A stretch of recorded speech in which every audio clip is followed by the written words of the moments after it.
주님의 평화가 우리 모두에게 임하기를 바랍니다.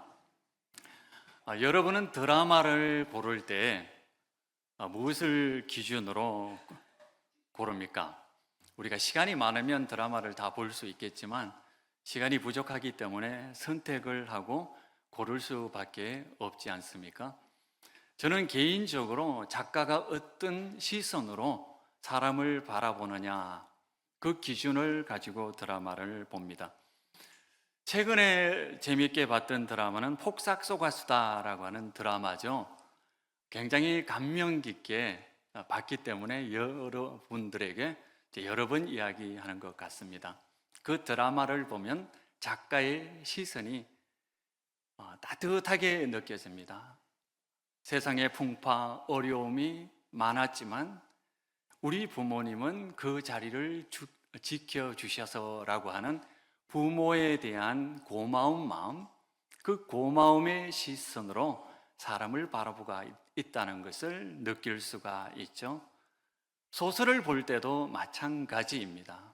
저는 개인적으로 박완서 작가의 단편 소설을 좋아합니다. 박완서 작가는 성경을 굉장히 많이 읽은 것 같습니다. 단편 소설을 읽다 보면 사람을 쉽게 정죄하지 않는 것, 사람을 되도록이면 이해해 보려고 하는 그 작가의 마음이 느껴집니다.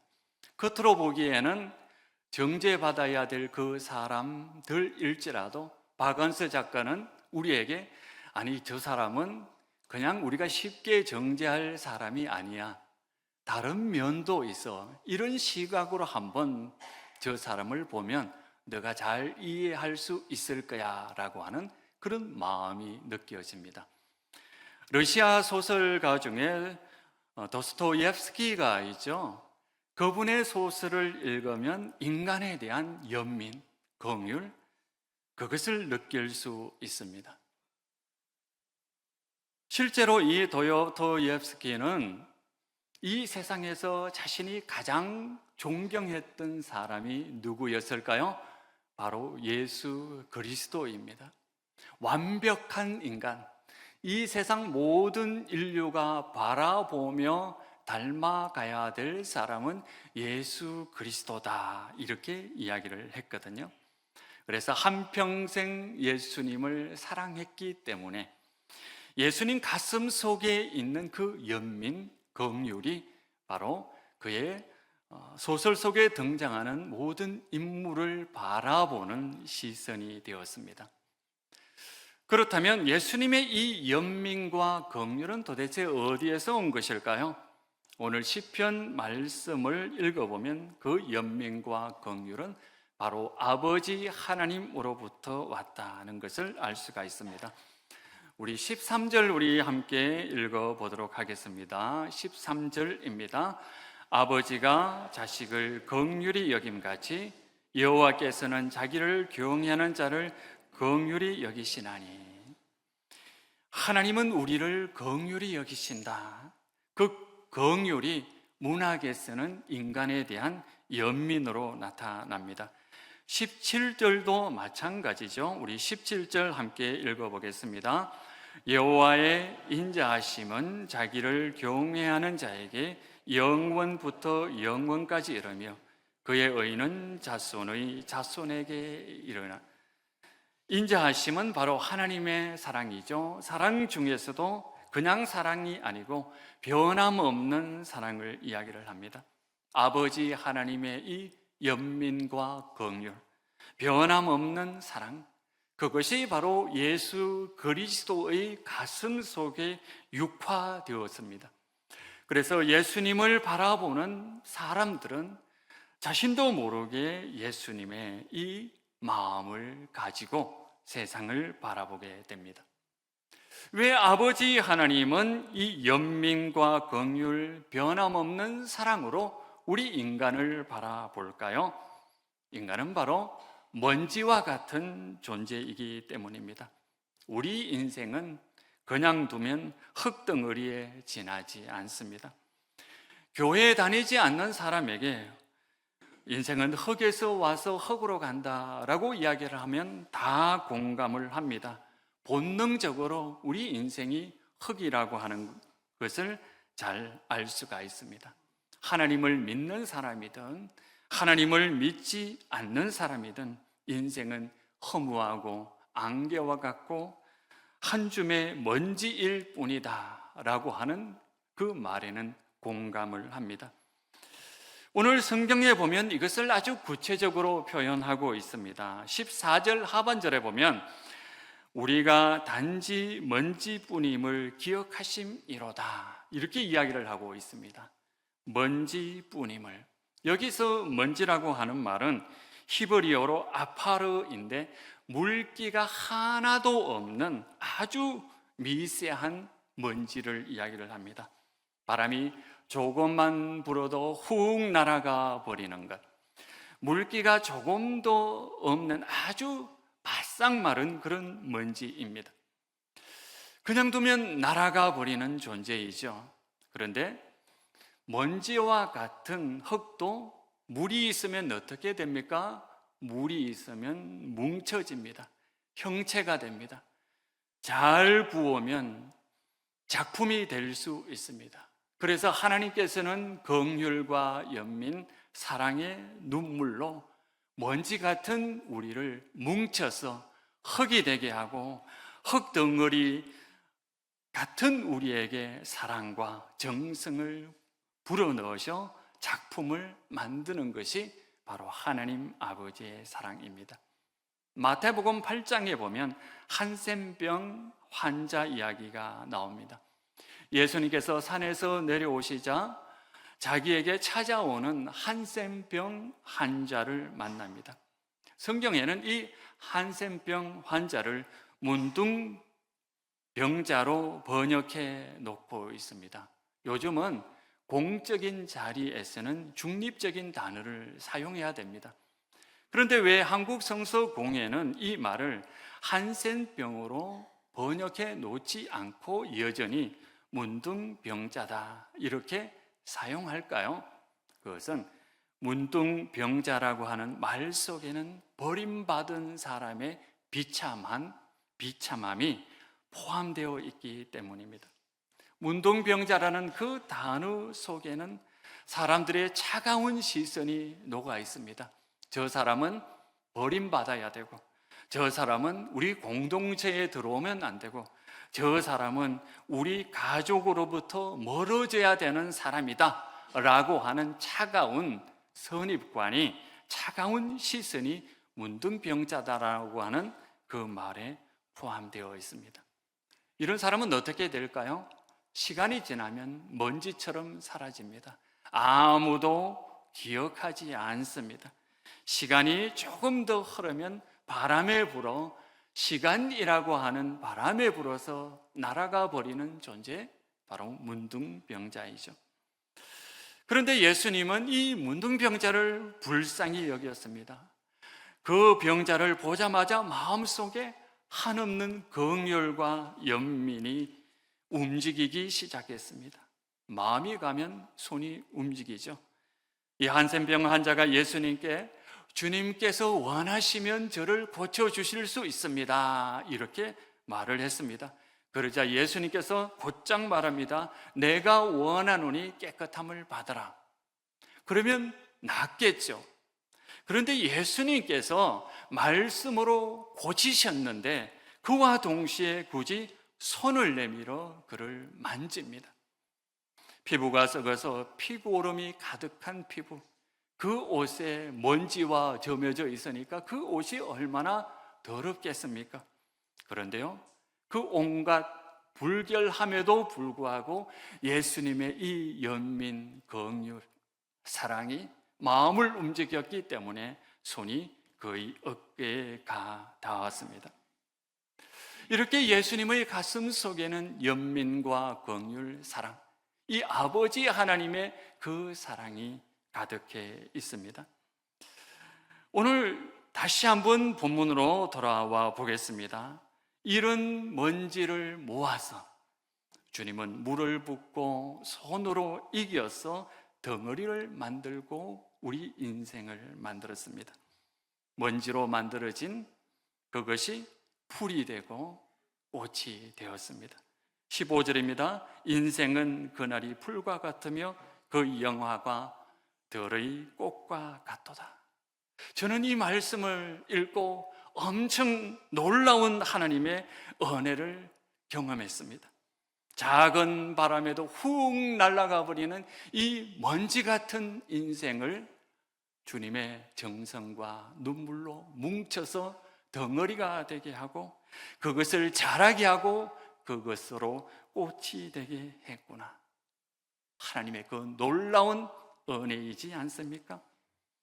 저는 과거를 돌이켜보면 제 인생이 참 먼지와 같았구나 라고 하는 그것을 고백하게 됩니다. 여러분은 어떻습니까? 여러분의 인생은 처음부터 풀이었고 꽃이었습니까? 처음부터 화려했고 괜찮은 사람이었습니까? 처음에는 아마도 먼지 같은 존재였을 겁니다. 누군가가 이야기를 했습니다. 우리 도평교회는 30년 전, 40년 전에 가난한 시골이었음에도 집을 가진 사람이 4-5집밖에 되지 않았다. 거의 모든 사람이 전세를 살았다. 이렇게 저한테 알려주셨습니다. 우리의 인생 먼지 같은 존재였죠. 그런데 하나님께서 은혜와 긍휼의 물을 부어주셔서 흙덩이를 만들어 주셨고 그것이 풀처럼 자라게 해주셨고 그 풀이 꽃이 피도록 만들었습니다. 우리가 누리고 있는 우리의 건강, 우리가 누리고 있는 집, 우리가 함께 살고 있는 가족, 우리가 함께 신앙생활하고 있는 이 교회, 하나님의 긍휼과 연민, 사랑 덕분입니다. 이런 은혜를 생각한다면 우리가 어떻게 하나님께 감사하지 않을 수가 있겠습니까? 우리가 어떻게 하나님을 찬양하고 예배할 수 있지 않겠습니까? 우리 과거를 돌이켜보면서 이만큼 누리게 하시고 이만큼 은혜를 받게 하시고 이만큼 하나님의 은혜를 맛보게 하신 우리 하나님께 늘 감사하며 찬양하는 성도들이 되시기를 바랍니다. 이런 긍휼함을 받은 우리들은 그러면 어떻게 살아야 할까요? 주님처럼 사람에 대한 연민과 긍휼, 그 시선으로 세상을 바라보며 살아야 되겠죠. 오늘 읽지는 않았지만 시편 103편 3절은 이렇게 선포합니다. 그가 내 모든 죄악을 사하시며. 참 얼마나 은혜로운 말씀입니까? 하나님께서 우리의 죄를 용서하신답니다. 하나님께서 우리를 있는 그대로 사랑하신다는 거예요. 부족하면 부족한 대로, 뭐가 나면 뭐가 나고, 결점이 있으면 결점이 있는 대로, 흠이 있으면 흠이 있는 그대로 하나님께서 우리를 사랑하신다. 하나님의 일방적인 선언이고 일방적인 사랑의 고백이죠. 내가 죄인임에도 불구하고 나를 사랑하신다라고 하는 이 말씀, 얼마나 귀하고 얼마나 은혜로운 말씀입니까? 그런데 여러분, 하나님은 여러분을 있는 그대로 사랑하시지만 여러분을 지금 이 상태로 두시기를 원하지 않습니다. 하나님께서는 여러분의 마음이 변화되기를 원하십니다. 여러분의 마음이 예수님과 같은 연민과 긍휼의 마음을 가지고 세상을 바라보며 살아가기를 원하십니다. 도스토옙스키는 러시아 황제에게 불경죄를 지었다라고 하는 그 제목으로 시베리아 유배 생활을 하게 됩니다. 긴 세월 그 차가운 시베리아에 머물게 되었죠. 4년 동안 중노동을 했습니다. 그동안 그에게 허락된 유일한 책은 신약 성경이었습니다. 그는 또 읽고 또 읽고 계속해서 신약 성경을 읽었습니다. 그 책만 읽었으니까 얼마나 많이 읽고 예수님의 생애, 예수님의 말씀, 예수님의 마음을 묵상할 수 있었겠습니까? 그리고 유배 생활을 마친 이후에 죄와 벌이라고 하는 소설, 또 시간이 흘러서 까라마조프가의 형제들이라고 하는 책을 썼습니다. 그 책을 읽어보면 그가 얼마나 성경을 많이 읽었는지 알 수가 있습니다. 소설 속에 등장하는 사람들은 정말 상처도 많고 문제도 많고 윤리적으로 정말 입에 담을 수 없는 그런 인격을 가진 사람들이거든요. 까라마조프가의 형제들을 드라마로 만든다면 아마 막장 드라마 중에서도 막장 드라마일 겁니다. 우리가 상상할 수 있는 것 그 이상으로 그들의 내면은 정말, 그들의 생각은 정말 엉망이거든요. 그런데 도스토예프스키는 그들을 바라보는 시선이 너무 연민과 긍휼로 가득 차 있습니다. 그들이 옳다는 것이 아니고 그들을 향한 연민과 긍휼, 그것을 우리가 느낄 수가 있습니다. 4년이나 예수님만 관해서 읽고 묵상했으니까 예수님의 그 마음이 얼마나 그 소설 속에 등장하고 있겠습니까? 우리도 성경을 참 많이 읽었잖아요. 몇십 년 동안 성경을 읽었습니다. 제가 제 자신을 돌아보면서 나는 왜 도요토예프스키처럼 사람을 따뜻한 시선으로 보지 못할까? 자기 자신에 대해서는 관대하지만 왜 이웃에 대해서는 그렇게 무정할까 고민을 하게 되었습니다. 성경을 읽기는 읽었지만 예수님께 마음을 주지 않은 채로 읽었구나라고 하는 그것을 깨달아 알게 되었습니다. 예수님은 자신의 생명을 우리에게 주셨습니다. 자신의 삶을 우리를 위해 온전히 바쳤습니다. 그런데 우리는 예수님에게 마음을 주는 것에 너무 인색합니다. 우리 인생을 주님께 한번 맡겨보면 좋을 텐데, 그러면 그가 우리의 모든 인생을 바꾸어 놓을 텐데 왜 그렇게 주님께 우리의 마음과 인생을 바쳐보지 못하는지, 그런 신앙적인 모험을 해야 되겠다라고 결단을 내리지 못하는지 우리 자신을 보면 참 안타까운 마음이 듭니다.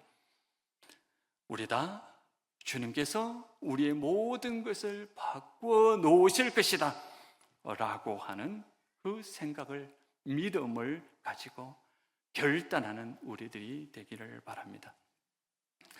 마태복음 10장을 보면 앞을 보지 못하는 소경 바디메오가 여리고 길가에 앉아서 구걸을 하고 있습니다. 예수님이 온다는 소식을 들었습니다. 예수님을 향하여 외칩니다. 나사렛 예수님, 나를 불쌍히 여겨 주십시오. 앞을 보지 못하는 우리 자신, 우리의 진짜 모습을 보지 못하는 우리, 그저 이 세상 가운데서 구걸하듯이 살아가는 우리의 모습을 보면 어떻게 바디메오처럼 불쌍히 여겨 주십시오라고 기도하지 않을 수 있겠습니까? 제가 요즘 이 말씀을 붙들고 기도하고 있습니다. 새벽 기도 마치고 1시간 정도, 그리고 밤에는 아내와 더불어 어디에 가서 또 1시간 정도 특별한 일이 없는 한 기도합니다. 기도 시간의 절반은 이렇게 기도합니다. 예수님, 저를 불쌍히 여겨 주십시오. 제가 참 불쌍하지 않습니까? 참 부족하지 않습니까? 제가 제 자신을 보더라도 정말 불쌍합니다. 제발 좀 저를 불쌍히 여겨 주십시오. 이렇게 반복해서 기도합니다. 어떤 때는 1시간이 넘도록 이 기도에 매달릴 때가 있습니다. 담임 목사로서 성도를 위해 기도해야 되는 것이 의무이지 않습니까? 토평교회가 저에게 사례비를 주는 이유가 기도하라고 주는 것이 아니겠습니까? 그런데 저도 인간인지라 사람에게 섭섭한 마음이 들지 않을 수가 없지 않아요? 그 섭섭한 마음 때문에 제가 성도를 위해서 기도하지 못할 때가 많습니다. 그 섭섭한 마음 넘을 길이 없어서 그저 주님 앞에서 저를 불쌍히 여겨 주십시오. 10분을 기도하고 저를 불쌍히 여겨 주십시오. 제발 좀 저를 불쌍히 여겨 주십시오 라고 기도를 합니다. 어느 순간에 우리를 불쌍히 여기시는, 우리 자신을 불쌍히 여기시는 그 예수님의 마음이 제 가슴 속에 차고 넘칠 때가 있습니다. 제가 여러분을 향한 섭섭한 마음보다 주님께서 나를 불쌍히 여기시는 그 마음이 커질 때, 넘어설 때, 그때 드디어 여러분을 위해서 기도합니다. 여러분도 바디메오가 주님 앞으로 나오면서 예수님 나를 불쌍히 여겨 주십시오 라고 기도한 것처럼 기도하시기를 바라겠습니다. 우리 가슴이 주님의 연민과 사랑이 가득할 때, 그때야 우리도 이웃을 위해 기도할 수 있기 때문입니다. 여러분 가슴 속에 성도들하고의 그 관계 속에서 여러 가지 섭섭함이 있지 않겠습니까? 그 섭섭함 때문에 이웃을 위하여 기도하지 못한다면 성도의 교제를 믿습니다라고 하는 그 고백이 무색하게 되지 않겠습니까? 주 예수님 나를 불쌍히 여겨 주십시오라고 하는 그 기도를 통해서 우리 가슴 속에 예수님의 그 긍휼, 연민, 사랑이 차고 넘칠 때만 바로 우리 이웃을 위해 기도할 수 있다는 것을 깨달아 알게 됩니다. 바로 그때만 바로 예수님의 긍휼, 예수님의 연민, 예수님의 사랑으로 우리 이웃을 바라볼 수 있다는 것을 여러분도 경험하게 될 것입니다. 마지막으로 한 말씀만 더 하겠습니다. 우리 인생에 있어서 피할 수 없는 몇 가지가 있습니다. 우리는 반드시 늙어 가게 될 겁니다. 우리에게는 시간이 많지 않다라고 하는 뜻이죠. 우리는 반드시 또한 원치 않는 질병에 걸릴 것입니다. 이것도 피할 수 없습니다. 우리는 또한 반드시 죽게 될 것입니다. 이것도 피할 수 없습니다. 그리고 우리는 예수님을 믿는 사람이기 때문에 죽음 이후에 반드시 주님 앞에 서게 될 것입니다. 그때 주님께 칭찬을 듣느냐, 책망을 듣느냐, 그 둘 중에 하나는 하겠죠. 그러면 우리가 할 수 있는 것은 지금밖에 없습니다. 지금 이 순간 주 예수님 나를 불쌍히 여겨 주시옵소서라고 기도하시기를 바랍니다. 그것도 조금 기도하는 것이 아니라 충분히 기도하시기를 바랍니다. 여러분 가슴 속에 이웃을 향한 그 장애물, 사랑이 흘러가는 그 장애, 그것을 차고 넘치도록 하나님께서 은혜와 긍휼을 부어 주실 때까지 충분히 기도하시기를 바랍니다. 그때 우리는 예수님의 그 마음, 긍휼과 연민, 그리고 사랑으로 이웃을 바라보는 시선을 가지게 될 것입니다. 우리가 할 수 있는 것은 지금밖에 없습니다. 이 짧은 지금을 놓치지 마시기 바랍니다. 기도하시겠습니다. 하나님 아버지, 저희들 먼지 같은 인생이었으나 주님의 긍휼과 사랑과 은혜로 풀이 되게 하시고 꽃이 되게 하시니 감사를 드립니다. 비록 이것이 짧고 또 매우 바람처럼 지나가겠지만 그럼에도 불구하고 주님께서 주신 것이니 얼마나 감사합니까? 이 짧은 인생을 살아가면서 주님께서 그 가슴 속에 품었던 연민과 사랑, 긍휼, 그 마음을 품고 살아가는 우리들이 되게 하여 주시옵소서. 예수님 이름으로 기도드리옵나이다. 아멘.